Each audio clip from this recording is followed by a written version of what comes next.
kind of a tough game on Friday, bounce back big, and then come up in a heartbreaking loss in the fifth. Then in Angelo on Saturday, able to really reverse that, come back to the big comeback and take care of it. Yeah, what you guys saw was a microcosm of the season, and it's frustrating because we've been telling the players, like, we're frustrated. If you guys really weren't good, we would be, encouraging. It's not like I'm going to beat a dead horse and expect to win the Kentucky Derby. You know what I mean? So it was just painful because it was another thing where Tarleton's a great team, and they actually are probably at this stage of the season the better team. But it doesn't matter. We had an opportunity to win, and 8 of the last 10 points were errors on our side. And so when you go back through, that's how most of our losses have happened. Besides the UNA match, Ashland match was pretty even. All of our losses were we had the lead, and then we just, once the pressure starts coming, we implode. So part of that's youth, part of that's understanding the expectations. So what was neat about the Angelo was, in a way, equal, if not better, opponent, and we were gassed. Angelo had a pretty easy win Friday night. So on many levels, that win was big.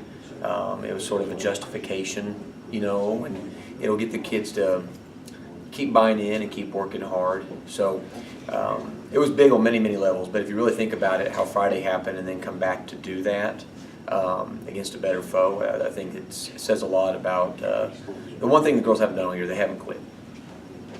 Well, I know it's one thing, especially on Saturday. You guys came out fired up. Shot up to like a 4-1 lead immediately. The girls were definitely fired up, ready to go for that one. Yeah, and what I've unfortunately been really stubborn on this is we're handling this team different. Their kids are different, and I need to start treating each team. What do you do? Like when you've been someplace, you've had expectations, whatever.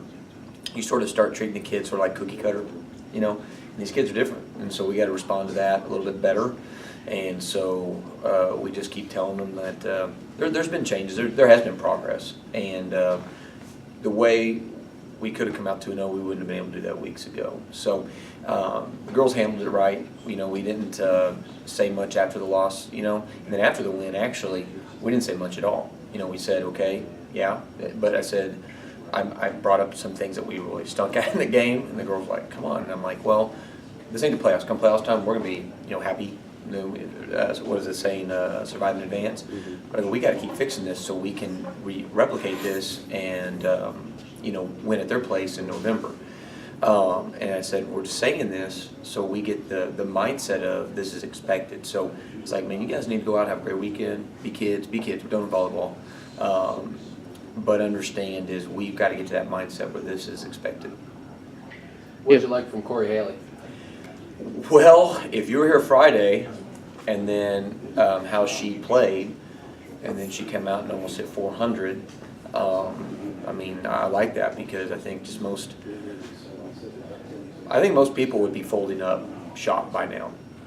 You know what I mean? Like she's been picked on by other teams, and she came back and played exceptionally well. And one of the parents came up to me after the match, and they're like, great job. And I was like, yeah, the girls did good. And they go, no, well, you know what you've done. And we actually moved people in positions that they haven't played all year.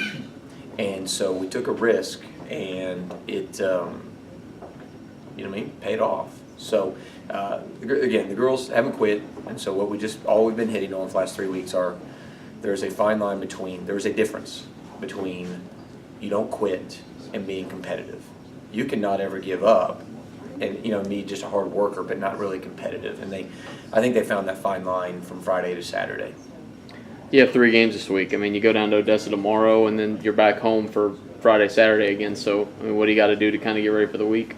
Well, that's all we told them. Just we got to let them enjoy it, and so we're like, just go have a good weekend. We had a lot of study hall yesterday because of the travel. Permian's, I think, a 4-hour drive. And so girls that haven't been playing much, we're going to gas them today. Because now you're at the stage of the season where probably most fall sports, you got to make sure the subs still feel like they're part of the process and buying in. And so we got to make sure of that. And then Western New Mexico and Eastern are tough, man. If anybody looks at them, Western New Mexico is big and physical. They're putting up really strong offensive numbers. and then Eastern's just really scrappy. So what's funny is everyone knows Tarleton and Angelo are good, but those two teams are just as good. They're just different. So we got to just flush that out of our systems. And it sounds cliche, but we really do got to move on.